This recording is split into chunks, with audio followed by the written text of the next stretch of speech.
You know, probably one of the most hated on streaming services in terms of animated IPs, regardless of whether it's a Japanese or an American product, has to be Netflix. It's like everybody's favorite thing to do is to hate on Netflix's animated endeavors. And I'm here today to tell you to continue hating. You're doing the Lord's work with that. Cause some of these animated Netflix originals are guillotine-worthy abominations, bruh. But sometimes these Netflix producers actually decide to get their noses out the snow and actually make something remarkable, something special, something that's made with passion. A prime example of that passion has been splattered all over their latest piece of art, Arcane. When are you gonna admit that this is just another one of your fantasies? There are no happy endings. You stopped me. I shouldn't have had to. I'm glad it's you. Had to be you. You don't have to worry about me. Always with you, sis.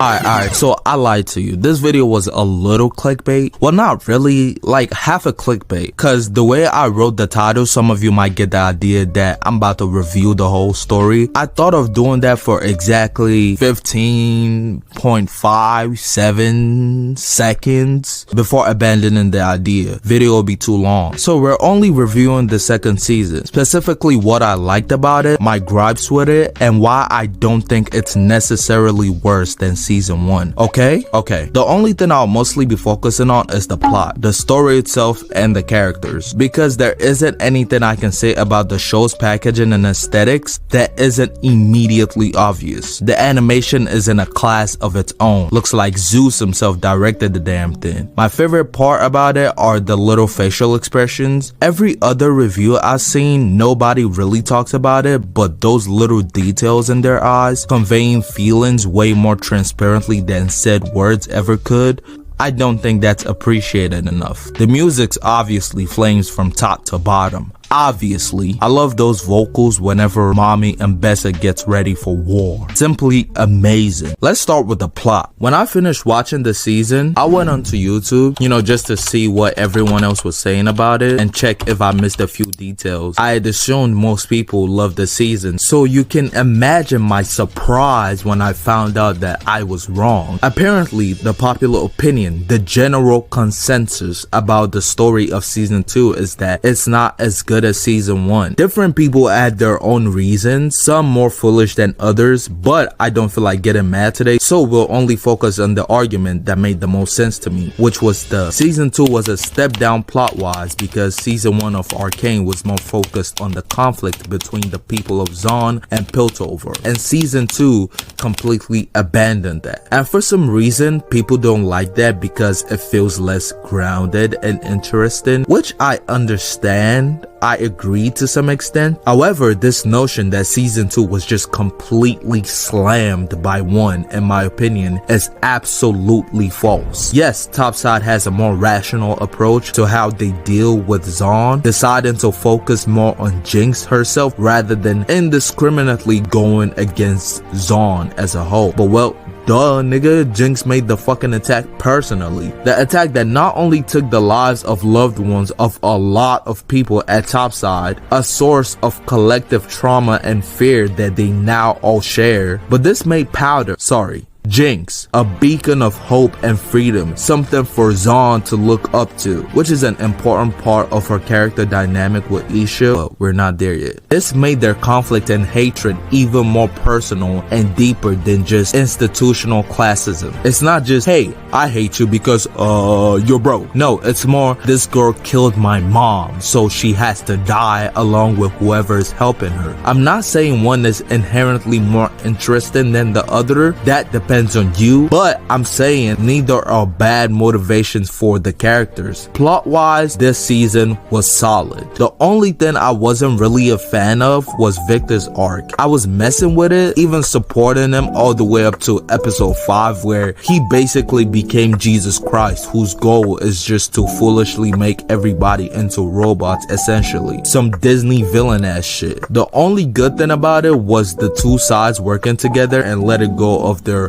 generational differences to defeat this bigger world-ending threat, which is an extremely accurate depiction of humanity. I mean, shit, Attack on Titan had the same take on humanity throughout its story. But for the rest of them, the great Ambessa Murdata was a fantastic and extremely threatening villain. I kinda wish her backstory / reasoning behind her actions was a bit more fleshed out, because her conflict with the little, I don't even know what the fuck they're called, fucking Lisan al-Gaib ass witches, which I believe, unless I'm tripping, and feel free to correct me, but I believe she was in conflict with those witches or mages who killed her son, leading to her thirst for more power, one more colossal than any she's ever had or dreamt of. I feel like that hunger for power stems from really her fear of loss rather than crazy ambitions, but the story just focuses on that pursuit for power aspect rather than the reasoning behind it, which would have made her ferocity have even more depth to it, because then we would have known why she couldn't have stopped, even if it meant hurting our precious baby. But even with what we got, I think she was still a fantastic villain, a better villain than Victor by a landslide. And she bad as fuck too though. Like, I know she's decades older than me and shit, but listen, if she bad, she bad, you know what I'm saying? I can award her with all these inches if you get what I mean, you know what I'm saying? Like, I'd let her smack me around any day, nigga. Mel too fine as hell though. That's my African queen for real. She got that glow that makes a man want to work day and night just to buy her whatever the fuck she wants, nigga, no cap. She and Vi without the haircut are probably the two most physically attractive people in the whole show. Lest and Sky were pretty fine too though, I ain't gonna lie. One thing I really like, and honestly my favorite part of the season, are the relationships of the characters. I really love the way they're weaved into each other. Obviously there's so much conflict between the lot of the characters. I mean, except Victor, every major character's fighting for something personal. Hence the reason they can't stop at anything to achieve their goals despite having to hurt each other. And even then, the undying love they have for each other is extremely apparent through every action. It really puts into perspective how tragic these characters really are.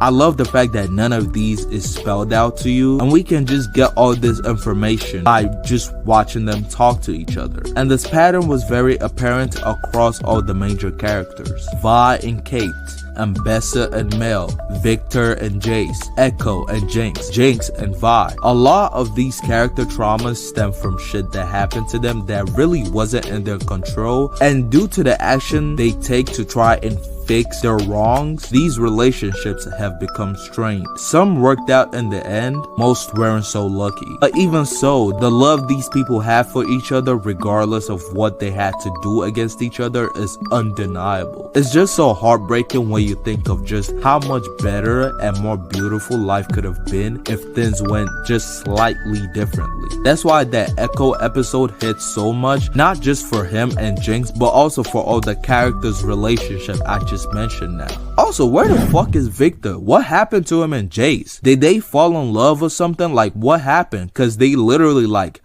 vanished and whatever, bro. I don't know. Speaking of what could have been, if you haven't seen Arcane season 2, you should probably click off this video right now, because this last part is spoiler territory. Don't say I didn't warn you. Don't say I didn't warn you. I'm sorry, say I'm tripping, but Jinx's death was not necessary, bro. Somebody please explain to me if I'm missing something, because I don't understand what the fucking point was. Like, okay, I get it. I get the thematic reasoning behind it, like redemption, sacrifice to save her sister, who, despite her actions against her and vice versa, she still loves dearly. Regardless of the relationship and how close they were, or how Vi could just never move on from the people she loves, if Jinx wasn't present, what was she gonna do? Sit there and die? Like, the man who was her dad was clearly no longer there.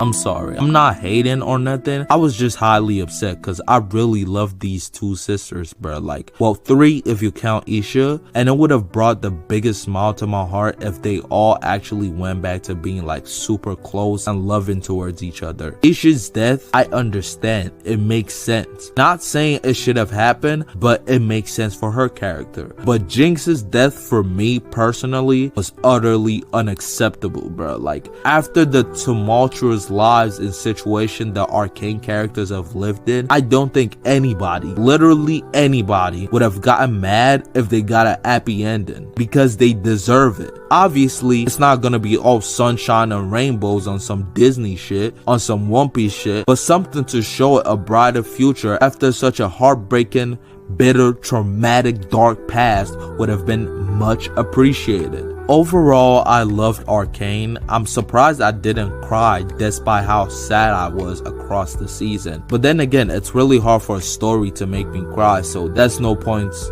deducted from the show. I'd give Arcane season 2 and 1 both 9.5 out of 10. If you like the review, check out my last one on Samurai Champloo. I mostly do anime and manga stuff here, and I love you. Bye.